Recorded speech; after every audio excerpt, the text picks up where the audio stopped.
A Copa do Mundo no centro do debate no Melhor e Mais Justo de hoje. Estamos ao vivo pelo portal tvt.org.br. Participe. Estão aqui comigo Bruno Videira, coordenador regional do projeto Jogos Limpos do Instituto Etos, Adalberto Alves Monteiro, presidente da Fundação Maurício Grabois e editor da revista Princípios, e Michel Lohance, jornalista esportivo, atualmente na TV Cultura e um dos fundadores da revista Placar. Para garantir eficiência e transparência nas obras de preparação para o Mundial de Futebol, o governo federal criou o Comitê Gestor do Plano Estratégico das Ações para a Realização da Copa do Mundo de 2014, nome grande, né?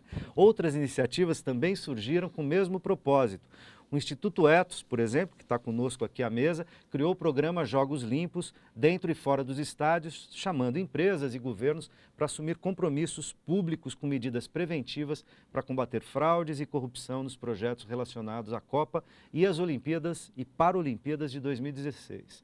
Na opinião de vocês, em que medida esses programas como esses, não só esses dois, né, oferecem ferramentas para ações coletivas de fiscalização, vigilância, monitoramento, acompanhamento, controle social dos investimentos nesses mega eventos esportivos? Vou agora fazer o caminho inverso aqui.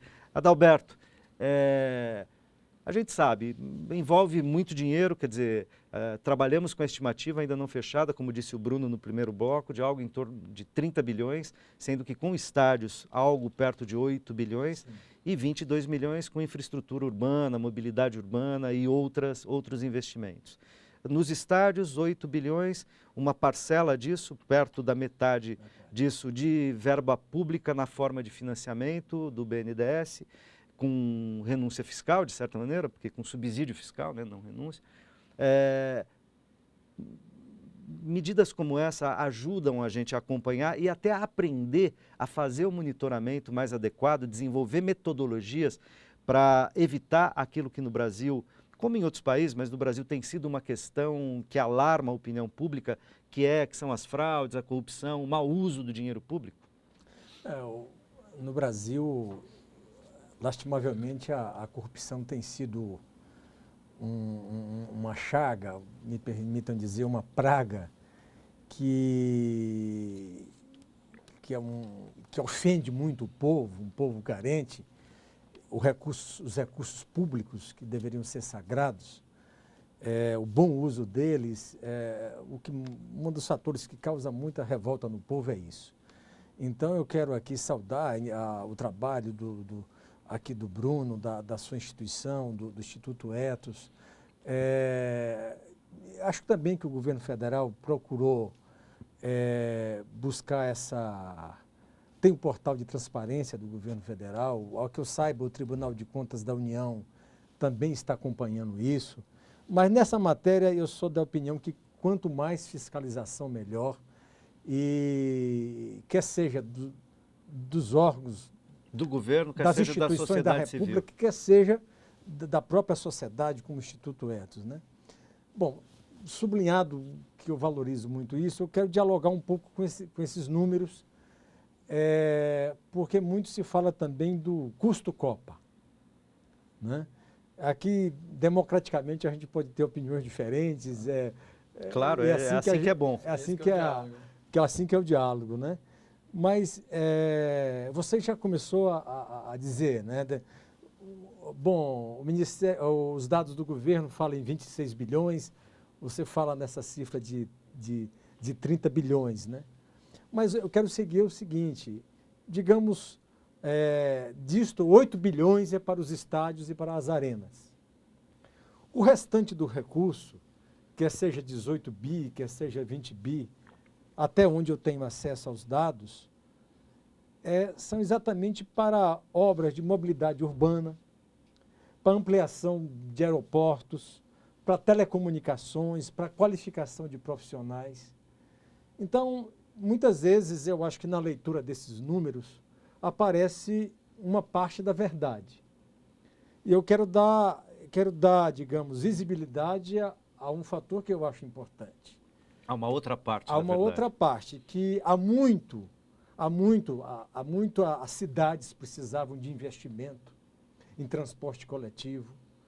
há muito, esses aeroportos brasileiros já se revelavam acanhados e insuficientes. Então, no meu entender, a realização da Copa e das Olimpíadas estão contribuindo para destravar esses investimentos. Uhum. Então, eu acho que a Copa vai e fica. E fica as arenas e os estádios, eu acredito que são importantes também, mas fica também as obras envolvendo telecomunicação, mobilidade urbana, aeroportos. Então, acho tudo... E vou jogar mais números aqui.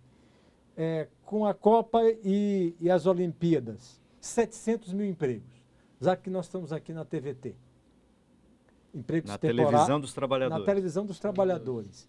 Num mundo em crise, no Brasil que é afetado por essa crise. Me parece algo importante. 700 mil empregos temporários, claro, não todos permanentes. Uhum. Grande parte deles temporários, mas é já algo importante. 600 mil turistas estrangeiros, 3 milhões de brasileiros como turistas. Os Jogos Olímpicos vão trazer mais 380 mil turistas. Estrangeiros. Né?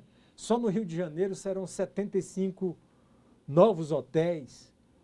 Então, essa é uma parte que eu acredito, mesmo em relação ao esporte mesmo. São 250 centros esportivos para a prática do esporte. Então, é assim sobre esses números que eu coloco aqui para a gente dialogar. Eu vou aproveitar e passar a palavra para o Bruno e botar já o nosso internauta na conversa, o Rogério de Caldas, Minas Gerais, via Facebook. Ele pergunta o seguinte: o que vocês têm a falar sobre a construção de estádios onde nem time estadual tem? O que será feito com tudo isso depois? Vale a pena o investimento? Provavelmente está falando alguns estádios em sedes... Amazonas, até Brasília e Mato Grosso, sobretudo, né? Que são grandes estádios e que não tem um campeonato regional capaz de encher esses estádios fora, talvez fora de algumas poucas datas durante o ano. Michel queria falar sobre isso. É justamente isso que o povo foi para as ruas, né? Por esse abuso de estádio. Você estava perguntando 50. 50 teve seis cidades envolvidas. Mas o número de países que participavam era menor, né? Estádio. Construiu um estádio que era o Maracanã, né? O resto tudo estava aí. Quer dizer, sabe, há uma diferença de época muito grande, né? O povo era outro, o dinheiro era outro, as dificuldades eram muito maiores e tudo que você quiser. Mas foram 6 cidades que organizaram a Copa. A Copa aconteceu, lamentavelmente o Brasil perdeu no Maracanã, mas a Copa foi um sucesso. Uhum. Eu acho que eu queria pegar um gancho aqui do Adalberto, quando ele fala da oportunidade, né, que a Copa trouxe, justamente essa questão que a gente tem que analisar. Assim. Acho que o Instituto Etos juntou 2 pautas que ele já trabalhava, que era com integridade e a transparência. A gente participa, é um instituto que é da sociedade civil, então a gente tem um diálogo já há muito tempo com essas 2 pautas. E o projeto Jogos Limpos veio para potencializar isso, porque o que a gente pensou? Falou, o Mundial está aí, Mundial e Olimpíada. Então, vamos analisar essa pauta da transparência, junto com a lei de acesso à informação, vamos analisar esses dados. Como a gente faz isso? Então, a gente criou os indicadores de transparência. Os indicadores de transparência, que nada mais é que pegar a lei e aplicar na prática. São 90 questões. Questões simples, assim. Existe o edital de licitação? Existe a licença ambiental? Existe um canal de informação, caso o cidadão precisa saber de alguma coisa, vai interditar a rua dele, vai ter desapropriação. Existem esses canais de informação. Houve audiências públicas, porque às vezes essas grandes obras têm que ser precedidas de audiência pública. Então a gente analisou esses pontos, ponto a ponto. Como que a gente fez? Assim, a gente mandou essas perguntas para a Prefeitura e o Governo do Estado, a gente envia um ofício. E aí o interessante é que a gente envia o ofício 1 mês após a aprovação da lei. Então, a lei foi aprovada em maio de 2012. De acesso à informação. Lei de acesso à informação. A lei de acesso a gente protocolou. Muitas prefeituras falaram, mas o que eu vou fazer com isso? 90 questões, destrinchado, um questionário enorme. Responderam, outras responderam com muito atraso, que a lei fala 20 dias mais 10, então são 30 dias, um com 90 dias, outros não responderam. E aí a gente fez a segunda rodada de avaliação no ano passado. E aí que a gente viu as alterações e a importância desse processo participativo, esse processo de cobrança. Porque assim, a gente tem 12 comitês locais, um em cada cidade sede. A gente tem pessoas que estão articulando. Então, não 12 comitês locais da Copa da do Mundo. Copa dos Jogos Limpos. Dos Jogos Limpos, tá. E assim, os Jogos Limpos não é só o Instituto Etos. Porque tem um comitê local de organização da Copa também em cada sede. Tá a gente certo? chama Comitê Jogos Limpos. Tá. Então, assim, o Instituto, basicamente, são 100 entidades envolvidas nessas 12 cidades sedes. Então, a gente tem a Controladoria Geral da União, a Amarribo, a ONU, o Pacto Global. Então, a gente se envolveu a sociedade civil e atores locais que trabalham com controle social e fiscalização para justamente dialogar, fazer esse diálogo nas cidades. Porque, assim, não adianta só a gente daqui falar em Manaus. Então, a gente criou esses comitês para justamente dialogar com isso. E aí a gente notou, desse ano para o outro, uma evolução de um ano para o outro, que foi de 2012 para 2013. Eu vou citar um exemplo aqui de caso de Brasília, que a gente, na primeira rodada de avaliação, nenhuma cidade passou da nota 100. Passou das 50, então foram medianas, todas as notas foram médias. Brasília saiu de 14,63 para 77% de transparência, ou seja, apenas pouco menos de um ano ela teve. Mas por que ela fez isso? A gente teve um diálogo com várias prefeituras e o governo do estado justamente por isso. Olha, isso é um indicador, o indicador está na lei, a gente não inventou nada, a gente pegou a lei, colocou numa planilha que a gente analisa, tem, não tem. Num formato de enquete. Formato de enquete para você, e qualquer um pode fazer isso, assim, qualquer um, essa metodologia a gente vai estar trabalhando para sair além da Copa do Mundo. Então, e a gente fez esse diálogo, fazer esse diálogo com a prefeitura, com o poder público.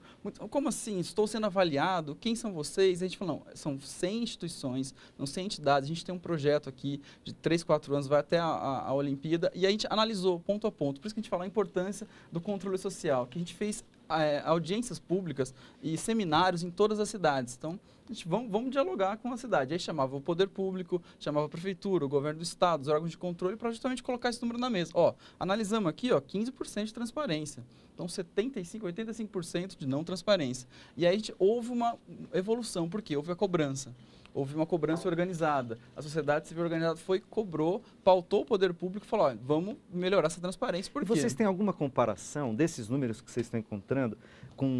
Houve algum estudo similar em outras sedes da Copa do Mundo, sedes recentes, como África do Sul, Jogos Olímpicos a gente está de com Londres? Diálogo, Luiz, a gente está com diálogo com organizações que estão fazendo esse trabalho, assim, jogos esses dois sentidos. A gente quer deixar um legado, não só para o Brasil, mas a gente está fazendo esse projeto, a gente está dialogando com o pessoal da África do Sul e com o pessoal da próxima Copa da Rússia. A gente está criando junto essa metodologia para que o país quer ser sede, então assim, ele tem entidades que vão controlar, que vão poder... E tem ferramentas para fazer isso. Ferramentas para poder fazer esse sistema. Claro que tem que adaptar de uma realidade para outra, de uma lei para outra, mas esse controle acho que a gente acha que é fundamental. Assim, e a participação, que tem que ter um engajamento. Que, assim, é importante todo mundo ali entrar no site mesmo, quanto custou isso, quanto custou o estádio, quanto custou o metrô, quanto custou... Então, assim, a gente analisar isso e está disponível. Então, o nosso papel, assim como tiver essa cobrança, eu acho que é um legado que a transparência melhorou. Você citou o portal Transparência do Governo Federal. É um portal muito bom, mas está evoluindo ainda mais, porque não atende a totalidade que a lei exige, né? Então, a gente está a pouco. Bom, mas nesse sentido, você está dizendo, né?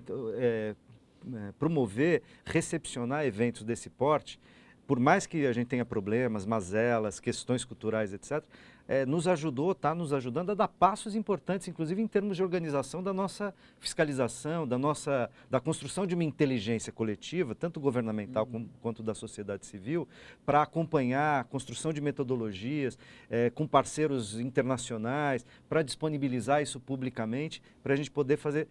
Provavelmente, se a gente não tivesse esse tipo de desafio, essas coisas também demorariam mais tempo para serem feitas, isso né? Que a gente fala que é uma oportunidade. A Copa do Mundo trouxe, porque assim, o grande evento ele traz luz a várias questões que não estão sendo colocadas. A questão da mobilidade, a gente está cansado de saber que o metrô está cheio, o ônibus está lotado, e aí você começa a discutir, vão vir milhões, você falou em torno de 300, 400, 600 mil turistas. Como que eu vou receber esse turista? Turista estrangeiro. 3 milhões de brasileiros, como turistas em outras cidades, né? A gente com diálogo aqui em São Paulo, a Copa do Mundo vai ser em Itaquera, são 60 mil no estádio, mais ou menos. Há um fluxo de 3 milhões e meio de pessoas da Zona Leste nesse período. Então, assim, 60 mil não afetaria São Paulo.